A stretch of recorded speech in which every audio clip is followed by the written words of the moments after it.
part 3 of the dashcam unboxing video. We're gonna open up the accessory box and see what's in here. See, we got this long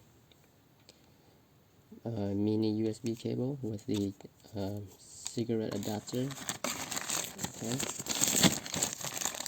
I won't be using that. I have my own adapter. Okay, here is again mini USB and the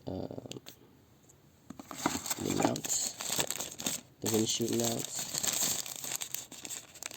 And here's another one here. And this one is not open. This must be the other mini USB cable. So I can open this.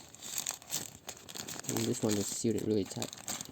Okay, I got it open. Yep, this is the other mini USB cable. Alright, I'll be using this one. Thanks for watching.